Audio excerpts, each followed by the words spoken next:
नमस्कार, एक बार फिर आपका स्वागत है हमारे ब्रेकिंग टुडे चैनल पर। हमारे इस यूट्यूब मंच पे आपका स्वागत है। दोस्तों, आपने देखा होगा कि निकाय चुनाव शुरू होने वाले हैं। आचार संहिता लागू हो गई है, लोगों के नामांकन की प्रक्रिया भी शुरू हो गई है। लेकिन निकाय निकाय चुनाव में परिणाम क्या होंगे, किस पार्टी का रिजल्ट क्या आएगा, ये बहुत सारे लोग सोच रहे हैं। वैसे अगर देखा जाए उत्तर प्रदेश में जो विपक्षी दल हैं, अगर बसपा को देखा जाए तो बसपा को 1 या 2 सीटें मुझे लगता है कि मेयर की सीटें मिली थी। समाजवादी पार्टी के पास बहुत ज़्यादा कुछ खोने के लिए नहीं है और कांग्रेस भी ना के बराबर है। अगर पिछले 3 चरणों की बात करें तो पिछले 3 चरणों में जो नगर निकाय चुनाव हुए हैं 5-5 साल पर, उस पे अगर आप नज़र डालेंगे तो आपको लगेगा कि बीजेपी जब सत्ता में नहीं थी, यानी जब बसपा की सरकार थी, तो भी वो निकाय चुनाव में हावी रहती थी। समाजवादी पार्टी की सरकार आई, जब अखिलेश यादव मुख्यमंत्री थे, उस वक्त भी निकाय चुनाव में बीजेपी हावी थी और अब उनकी खुद की सरकार है, तो ऐसे में उनका हावी होना स्वाभाविक है। लेकिन इन सब के बीच कल मुख्यमंत्री आवास पे मुख्यमंत्री योगी आदित्यनाथ ने बैठक बुलाई थी और उस बैठक में तमाम जो कैबिनेट के मंत्री हैं, तमाम जो वरिष्ठ लोग हैं, उनके साथ मुख्यमंत्री ने बैठक की और एक मास्टर प्लान बनाया कि किस तरीके से निकाय चुनाव में बीजेपी को ऊपर लेके आना है और जो विरोधी हैं उन्हें ठंडा करना है। अब आप ये समझिए कि संगठन ने जो बीजेपी ने तैयारी की है, संगठन ने जो प्रभारी बनाए हैं, जो जिलों के प्रभारी बनाए हैं, जो निकायों के प्रभारी बनाए हैं, जो निगमों के प्रभारी बनाए हैं, वो तो एक अलग विषय है। संगठन, बीजेपी का संगठन हर चुनाव को अपने अलग तरीके से लड़ता है। लेकिन चूंकि सरकार भी बीजेपी की है और मुख्यमंत्री योगी आदित्यनाथ के नेतृत्व में ये चुनाव लड़ा जा रहा है, तो मुख्यमंत्री ने भी एक जबरदस्त फार्मूला इजाद किया है। एक गजब की रणनीति मुख्यमंत्री योगी आदित्यनाथ की तरफ से भी बनाई गई है। मुख्यमंत्री ने जो मंत्री हैं उनके कैबिनेट की, उनकी ड्यूटी लगा दी है। सारे कैबिनेट मंत्रियों को एक एक जिले दे दिए हैं। ये जिले उनके गृह जनपद नहीं है, मतलब एक एक मंत्री पर 2-2 जिले के निकाय चुनाव में बीजेपी को जीत दिलाने की जिम्मेदारी दी है। उन्होंने बहुत सारी गाइडलाइंस भी तय की कि कोई मंत्री, नेता, विधायक नाराज ना हो, लोग अपने परिजनों के लिए टिकट ना मांगे, जो लोग असंतुष्ट हों उन्हें संतुष्ट किया जाए।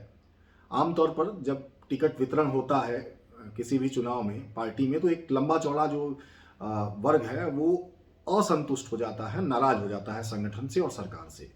तो इस बार योगी आदित्यनाथ ने यह भी निर्णय लिया है कि कोई भी, चाहे वो पदाधिकारी हो, नेता हो, कार्यकर्ता हो, उसे नाराज नहीं होने देना है।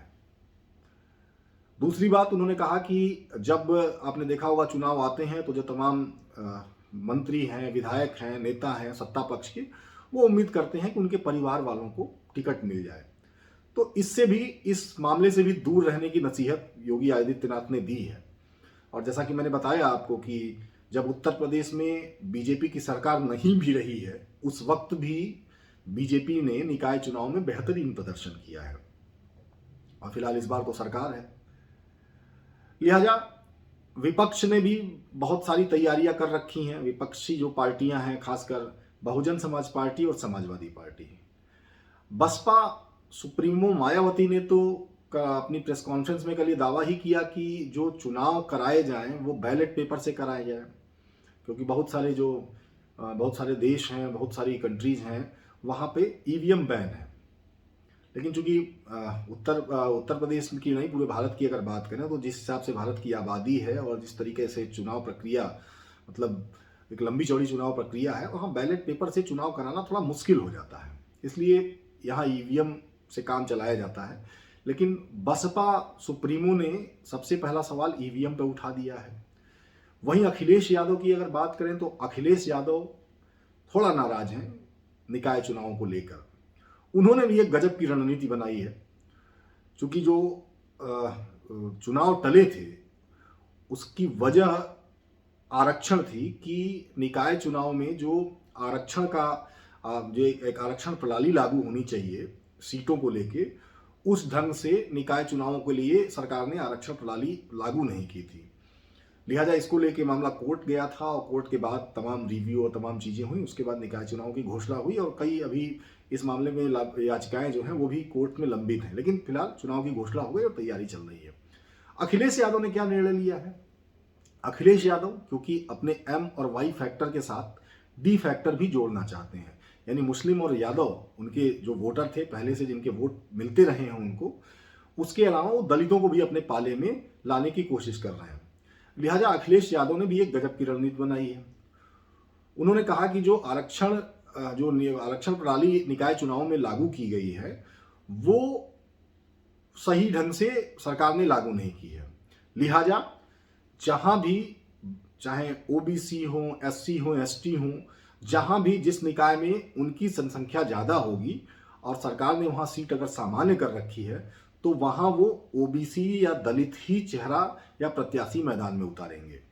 तो उनकी भी रणनीति देखिए कहाँ तक सफल होती है और उन्होंने भी एक गजब का दांव खेला है। फिलहाल इस जो पार्टियों की जो रणनीति है इसका असर जनता पर कितना पड़ेगा, उसका परिणाम क्या होगा, इसके लिए बहुत ज़्यादा इंतजार करने की ज़रूरत नहीं है और बहुत कम समय में 30 से 45 दिन के अंदर ही ये निकाय चुनाव के जो उत्तर प्रदेश पे चुनाव होने हैं, जो घोषणा हुई है वो हो जाएंगे और रिजल्ट सामने हो जाएगा। फिलहाल देखना ये होगा कि इस बार भी लगातार की तरह भारतीय जनता पार्टी निकाय चुनाव में बढ़त बना के रखती है या फिर बीएसपी, एसपी या कांग्रेस की जो रणनीति है, उन्होंने इस बार जो निकाय चुनावों को लेकर रणनीति बनाई है उसका कुछ असर होगा या नहीं होगा। फिलहाल इस वीडियो में इतना ही। आपसे गुजारिश कि अगर आपको वीडियोस हमारे पसंद आ रहे हैं तो प्लीज़ हमारे चैनल को लाइक करें, सब्सक्राइब करें और थोड़ा सा शेयर करें। अगर आप वीडियोस देख रहे हैं तो चैनल को ज़रूर लाइक करें, क्योंकि अगर आप हमारा साथ देंगे, थोड़ा हौसला बढ़ाएंगे, तो अभी आपको थोड़ी नॉर्मल खबरें दिख रही हैं, लेकिन आगे, जैसे मैं हर वीडियो के अंत में कहता हूँ कि आगे धीरे धीरे जैसे जैसे इस चैनल पे हम अपने रंग में आएंगे, बहुत लोगों के रंग उड़ने भी शुरू हो जाएंगे। अभी थोड़ी परिस्थितियाँ अनुकूल नहीं है, इसलिए थोड़ा सा नॉर्मल और शांत तरीके से इन खबरों को मैं आपके सामने पेश कर रहा हूँ।